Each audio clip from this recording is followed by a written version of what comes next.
Buenos días, Iglesia bendecida, amada de Dios y más que vencedora. El tema de este día es: la Iglesia no es gente mejorada. En la cruz acompañaban ahí dos ladrones que habían sido llevados ahí por sus delitos, habían quebrantado la ley y merecían pues ese castigo. Ya estando en la cruz, uno de ellos le dijo: Señor, acuérdate de mí. Y Jesús le dijo: desde este momento estarás conmigo en el paraíso. Este hombre que estaba ahí acompañando en la crucifixión de Jesús y que también estaba ahí siendo crucificado, este hombre no había hecho ningún bien. Él estaba pagando por sus delitos que había cometido contra la sociedad. Este hombre le dijo: Señor, acuérdate de mí. Reconoció el señorío de Cristo. Uno ve a través de las cartas apostólicas, cuando el hombre reconoce el señorío de Cristo, es engendrado espiritualmente, es nacido de nuevo, se da su conversión. Por eso es que Pablo le dice al carcelero de Filipos: cree en el Señor Jesucristo y serás salvo. Más adelante Pablo también empieza a hablar que si confesamos con nuestra boca que Jesús es el Señor y que Dios lo levantó de los muertos, serás salvo. Este ladrón en la cruz reconoció ese señorío de Cristo y al instante Jesús le dijo: desde este momento estarás conmigo en el paraíso. Jesús no demandó de este hombre una corrección de su vida. Jesús no le dijo: hombre, tú no mereces la salvación. No hay nada bueno en tu vida. Por eso es que estás pagando esta condena. Al contrario, Jesús le dijo: desde este momento estarás conmigo en el paraíso. La pregunta sería: ¿por qué le dijo esto Jesús a este hombre? Un hombre que nunca había hecho nada bueno, y le concedió este acto de gracia de participar con él en su reino. Y es porque este hombre puso su mirada en Jesús. No hizo nada bueno, pero solamente por creer en el Señor Jesucristo se hace partícipe de esta gracia salvadora. De igual manera, consideran a la iglesia como un hospital donde uno tiene que ir a ese lugar para mejorar. Y cuando en realidad la iglesia no es un hospital. La iglesia no es un lugar donde tú vas a cambiar. La iglesia no es un lugar donde el hombre puede mejorar su vida. De eso no se trata la iglesia. La iglesia tiene que ver con Cristo. La iglesia es una persona y esa persona es Jesucristo. La iglesia es Jesús, no es el hombre. A la iglesia nosotros no le añadimos absolutamente nada.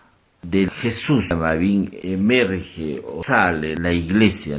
A la iglesia no le podemos añadir nada, porque la iglesia es Cristo.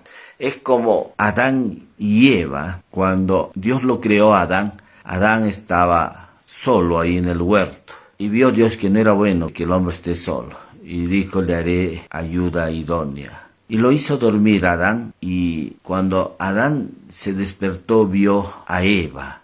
¿Qué había pasado? Que cuando Dios lo hizo dormir a Adán, le abrió la costilla y de su costilla sacó a Eva.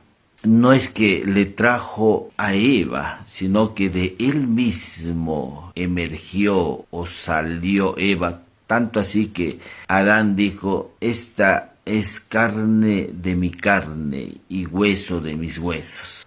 De igual manera, a la iglesia nosotros no le añadimos absolutamente nada, sino que la iglesia emerge o sale de la persona de Cristo.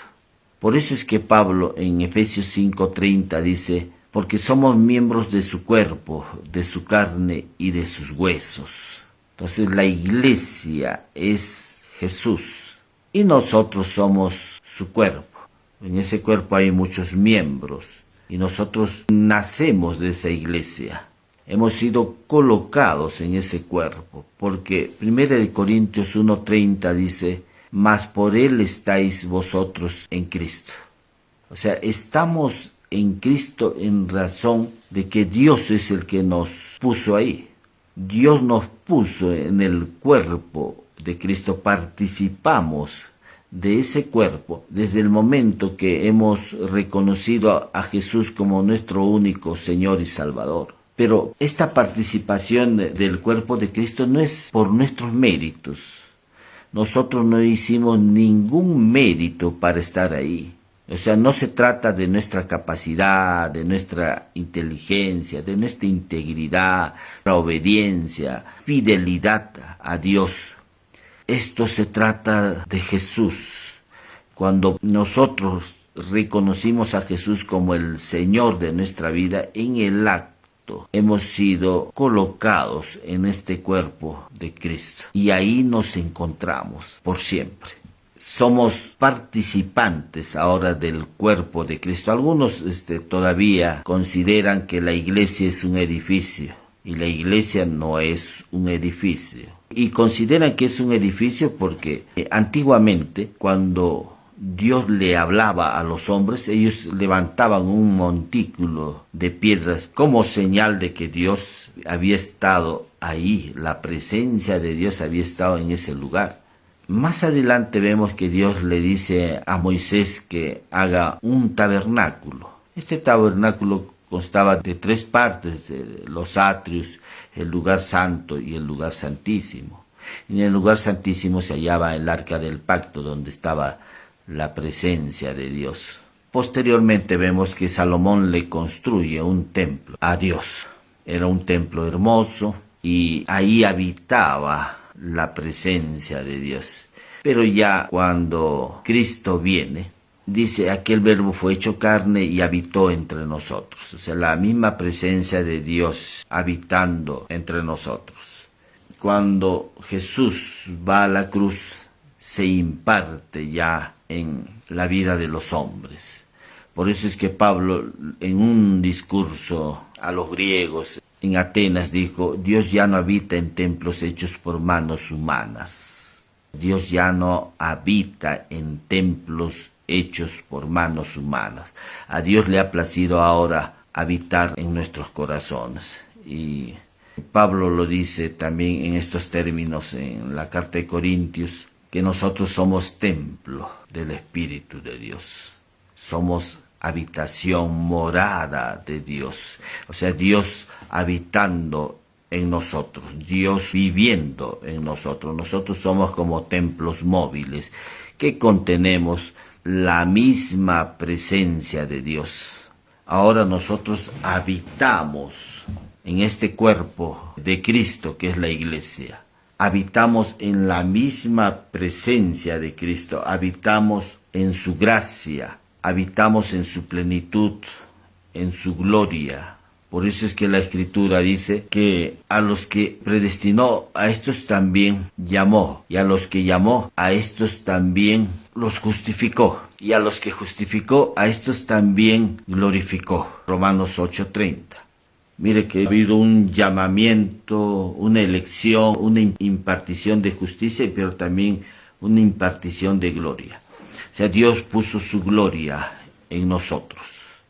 Nosotros habitamos en la gloria misma de Dios. La iglesia es contenedor de esa gloria de Dios, por lo mismo de que es el cuerpo mismo de Cristo. En el primer capítulo del Evangelio de Juan, aquel verbo se hizo carne y habitó entre nosotros y vimos su gloria. O sea, en Jesús estaba la gloria. Y si nosotros estamos en Jesús, estamos en esa gloria. Estamos en la misma presencia de Dios. La gloria expresa lo que Él es. Nosotros participamos de eso.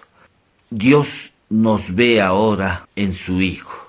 Y nosotros participamos de esta gloria no por méritos personales, no por nuestra integridad, no porque somos buenos, no porque realmente hayamos hecho algo bueno para Dios es que participamos de esa gloria, sino por haber reconocido a Cristo como nuestro único Señor y Salvador. Y por un acto de su gracia, del favor de Dios, participamos. Somos partícipes de esta naturaleza divina. Hemos sido colocados en el cuerpo de Cristo. Ahí nos encontramos, tú y yo. Dios no está mejorando nuestra conducta. Cuando tú vas a la iglesia o participas en la iglesia, no mejora tu vida. No se trata de tu vida. Dios no está mejorando a las personas. El Evangelio se trata de Jesús y no de nosotros. El Evangelio se trata de Jesús y no de nosotros. Por eso es que Pablo dijo, con Cristo estoy juntamente crucificado y ya no vivo yo, mas Cristo vive en mí. Entonces no se trata de nosotros. El Evangelio no se trata de nosotros, porque si se tratara de nosotros, entonces sí consideraríamos que Dios mejora a las personas. Pero el Evangelio no se trata de nosotros, se trata de la persona de Jesús. Dios con el único que se relaciona es con su Hijo Jesucristo. Él establece una relación con Él y como nosotros participamos del cuerpo de Cristo, se relaciona con nosotros. Pero es en razón de su Hijo y no de nosotros. Por eso es que Hechos 17 dice, porque en Él vivimos, nos movemos y somos. Es en Cristo. Todo el mensaje apostólico, todas las cartas de Pablo aparecen aproximadamente 165 veces esta palabra que dice en Él, o sea, en Cristo. En significa dentro, en Cristo, 165 veces. Eso es la iglesia, es en Cristo. La carta de Filipenses dice, todo lo puedo en Cristo que me fortalece, en Cristo.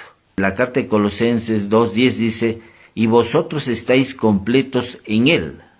Nuevamente hablando, estamos completos, no nos falta absolutamente nada. Romanos 8:1 dice, ahora pues ninguna condenación hay para los que están en Cristo. Entonces vemos siempre en el mensaje apostólico estas palabras que dicen en Él. Por eso es que podemos decir que la iglesia es una persona que es Jesucristo. No se trata la iglesia de nosotros. Sí, participamos del cuerpo, pero la iglesia es una persona y esa persona es Jesús. Nosotros no somos gente que necesitamos ser mejorados, no. Participamos de la iglesia por un acto de la gracia de Dios, por un acto del amor de Dios, hemos sido incluidos en el cuerpo de Cristo. No es por nuestros méritos, no es por nuestras capacidades o inteligencia. Esto es un acto del amor de Dios. El Evangelio no está mejorando a las personas y en la iglesia no hay gente mejorada. En la iglesia es la persona de Jesús. Eso es la iglesia. Ahora, en la iglesia no existen dos cabezas o dos protagonistas aquí, tú y Cristo. No existen dos mentes, la tuya y la de Cristo. No existen dos voluntades, la tuya y la de Cristo. Mire que Pablo en la carta de Corintios dice, y vosotros tenéis la mente de Cristo. Eso le dice a la iglesia que está en Corintios. Le dice, nosotros tenemos la mente de Cristo. No dice, nosotros tenemos nuestra mente y también la mente de Cristo. No, sino que está Pablo afirmando una realidad que en la iglesia solamente hay una mente, una sola voluntad, no es tu voluntad. La carta de Filipenses dice, porque Dios produce el querer como el hacer por su buena voluntad. O sea, las cosas que tú puedas hacer en la iglesia no emergen de tus deseos, de tus buenos pensamientos, sino que esto emerge del mismo cuerpo de Cristo, de la misma vida de Cristo, y no de ti. Entonces nosotros, hermanos, tenemos que ver que la iglesia es Cristo. Es Cristo. Por donde veamos a la iglesia es Cristo. Y claro, nosotros hemos sido colocados en su cuerpo y participamos de esa gracia de Dios que está en el cuerpo, de esa vida de Dios que está en ese cuerpo, de esa naturaleza de Dios. Es por eso que podemos decir que el creyente no tiene que ser obediente. Hay que ser obedientes a Dios. No.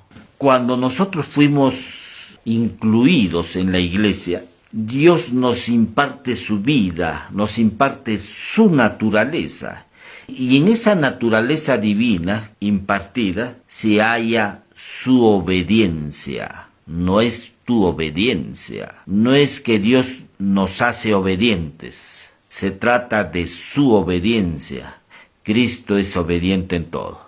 Porque si tú estás tratando de ser obediente para Dios, vas a fracasar. No vas a entender realmente el obrar de Dios. Y esto no es con tus fuerzas. Esto no es con tus buenos deseos. Tenemos que mirar la obediencia de Cristo. Cuando somos colocados en el cuerpo de Cristo, hemos sido colocados en su obediencia, en su fidelidad, en su dignidad, en su amor. Entonces nosotros participamos de eso. No es que nos hacemos de una obediencia. Es un asunto de naturaleza. Dios nos imparte su naturaleza. Es por eso que nosotros mostramos obediencia, porque participamos de su obediencia. Nosotros no somos gente queriendo actuar, pensar y hablar como Jesús. Algunos están diciendo, yo quiero ser como Jesús, quiero hablar como Jesús, quiero pensar como Jesús. No, es Cristo actuando en nosotros, es Cristo moviéndose en nuestra vida. Es el obrar de Cristo en nosotros. No se trata de nuestro obrar. Es la vida de Él siendo expresada a través de nuestra vida.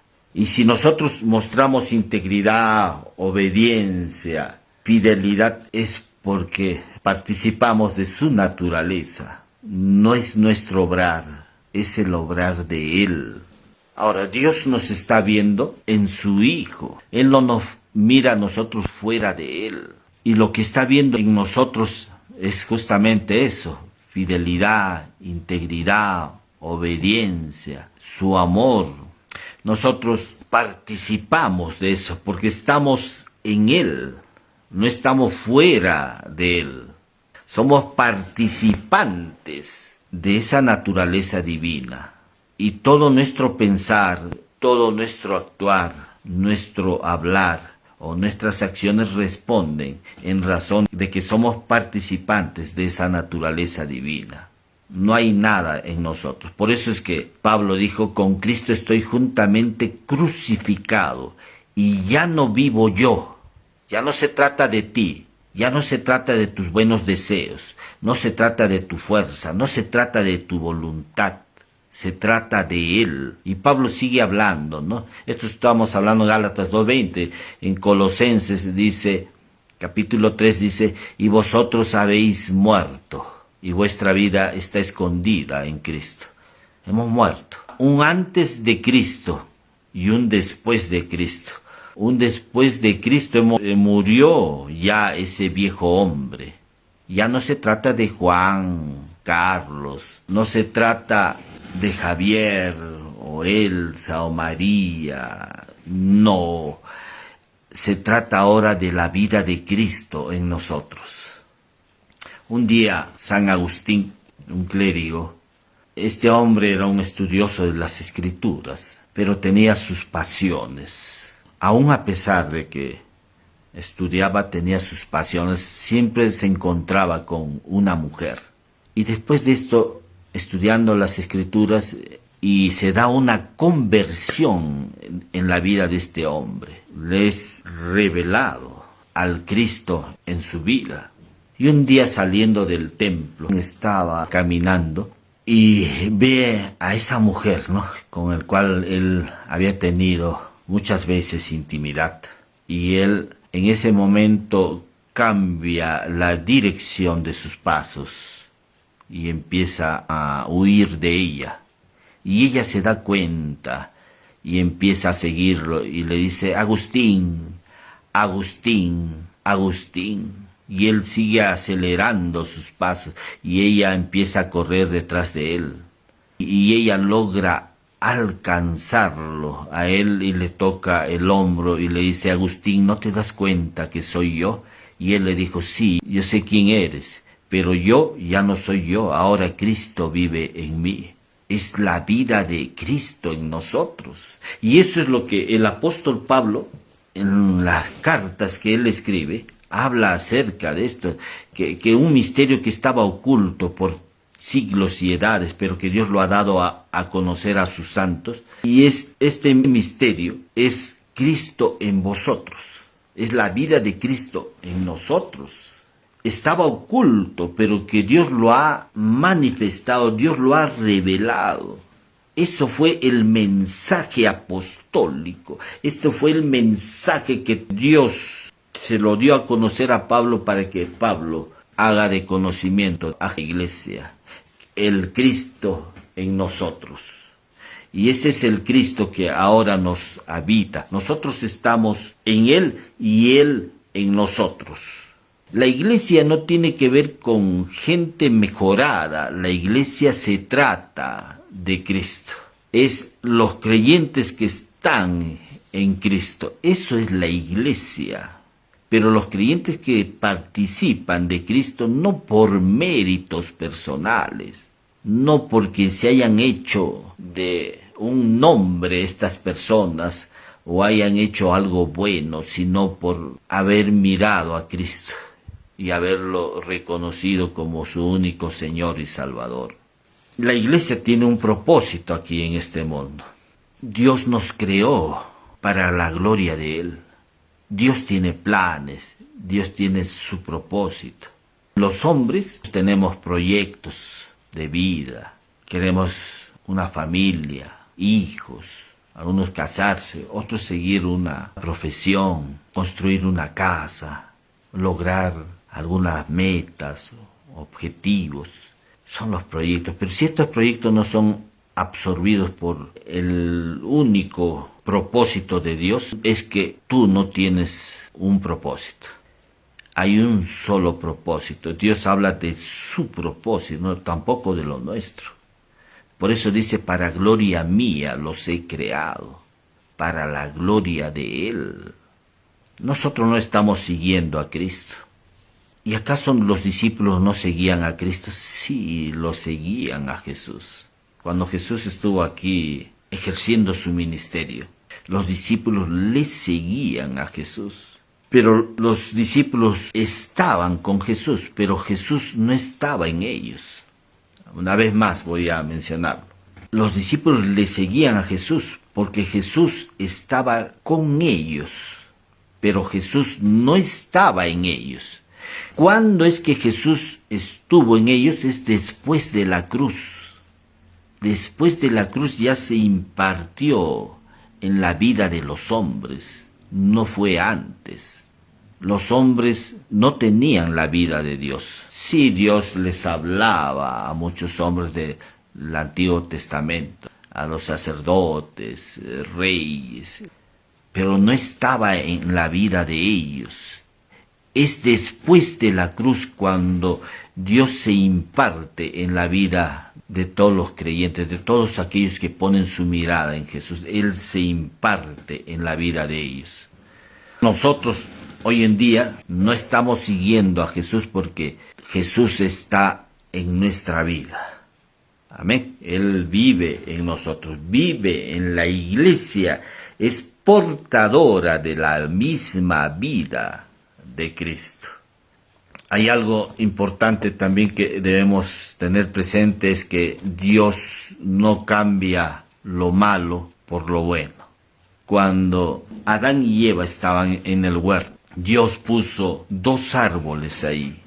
El árbol de la vida que se hallaba en medio del huerto, y había otro árbol por ahí que era el árbol del conocimiento del bien y del mal. Este árbol del conocimiento del bien y del mal fue la causa de la caída del hombre. Adán menospreció el árbol de la vida y comió del fruto que había en este árbol, del conocimiento del bien y del mal.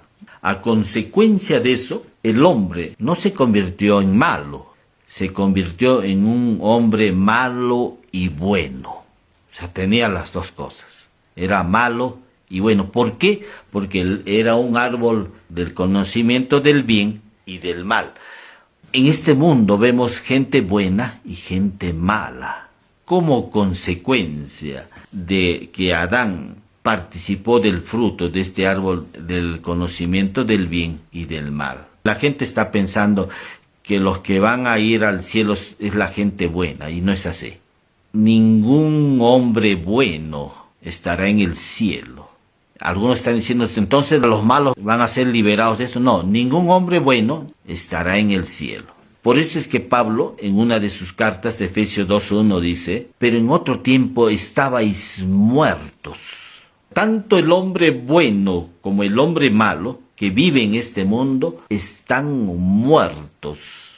¿Qué están? Están muertos espiritualmente. Claro, tienen vida en el cuerpo, pero espiritualmente están muertos.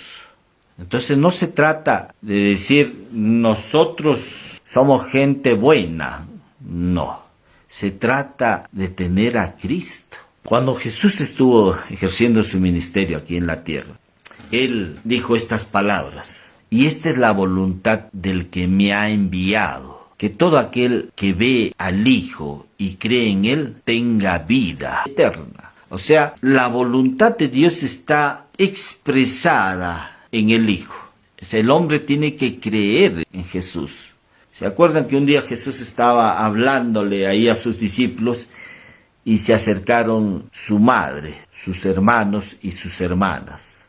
Así dice el texto en la Escritura. Y los discípulos le dijeron: Maestro, tu madre, tus hermanos y hermanas te buscan. Y Jesús dijo: mi madre, mis hermanos y hermanas son los que hacen la voluntad de mi Padre. ¿Y cuál era la voluntad del Padre? Era que conozcan al Hijo. Claro, los hermanos de Jesús, como siempre estaban relacionándose con Él, ellos no estaban viendo en Jesús al Mesías, al Redentor. No estaban viendo en Jesús al Salvador del mundo. Por eso es que ellos todavía no creían. Después será ya la conversión de los hermanos y hermanas de Cristo. No fue antes. Pero la voluntad de Dios es que se conozcan al Hijo. Estamos hablando de que Dios no cambia lo malo por bueno.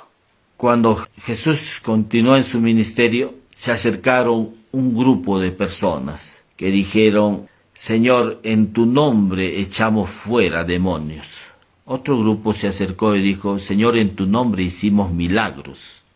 Y otro grupo se acercó y dijo: en tu nombre profetizamos. ¿Y saben cuál fue la respuesta de Jesús? Nunca os conocí. O sea, no los conozco, no los conozco. Y la pregunta sería: ¿acaso estos hombres no hicieron cosas buenas? Y claro que hicieron cosas buenas. Pero Jesús les dijo: no los conozco. Y les dijo: apartaos de mí, hacedores de maldad.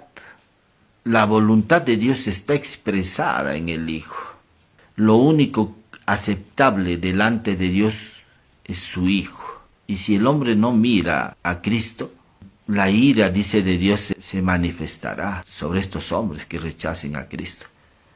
Nuestra mirada tiene que estar puesta en la persona de Jesús, en Él, ¿no? Por eso es que la carta de Hebreos 12:2 dice: puesto los ojos en Jesús.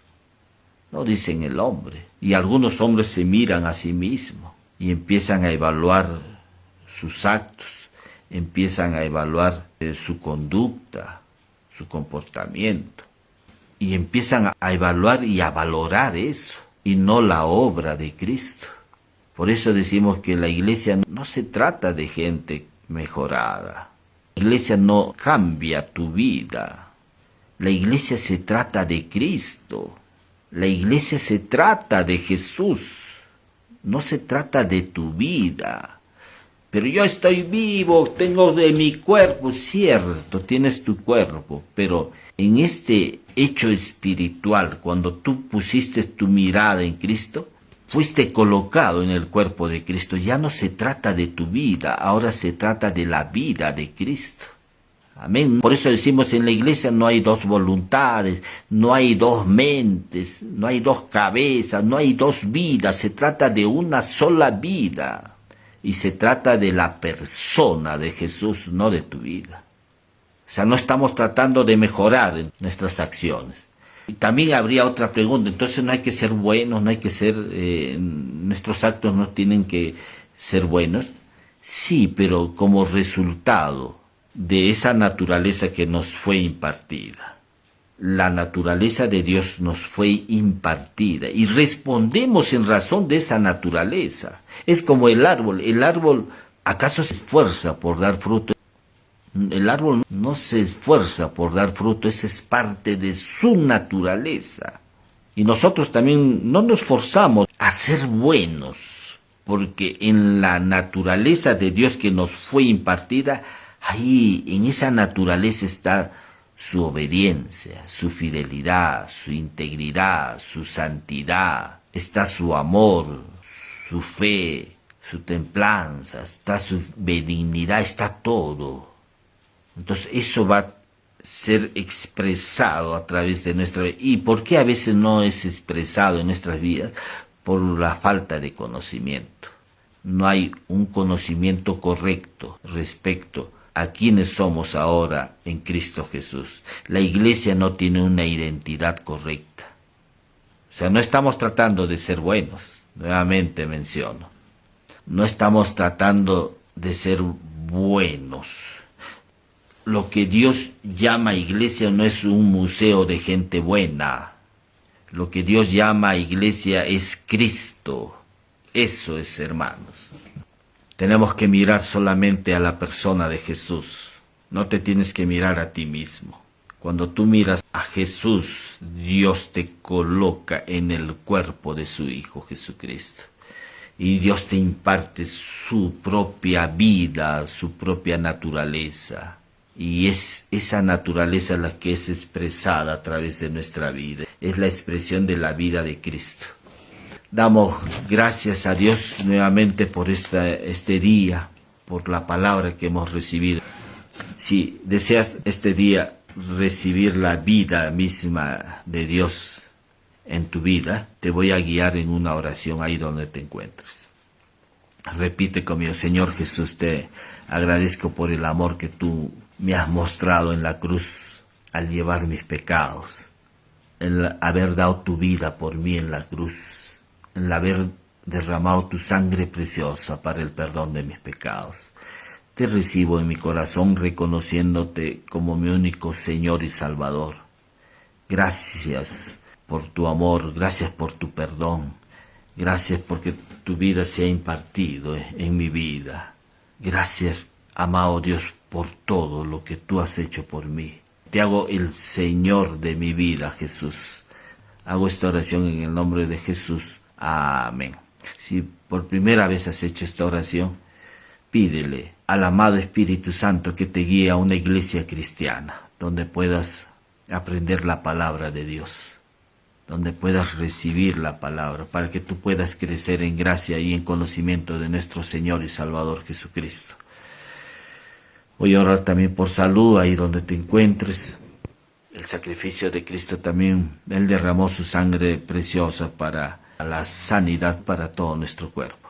Solamente lo único que tienes que hacer es creer que en ese sacrificio Dios te ha impartido ya la sanidad para tu cuerpo.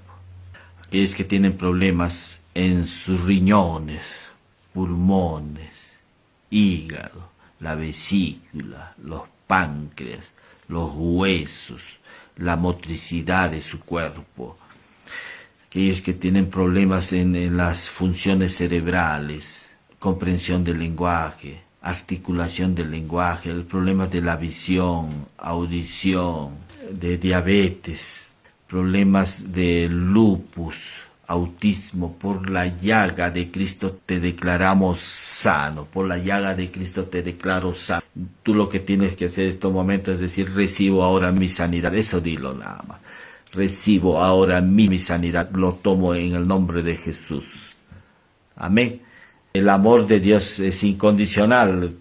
No te veas a ti mismo, solamente mira a Cristo, mira su sacrificio y di, ahora recibo mi sanidad en el nombre de Jesús.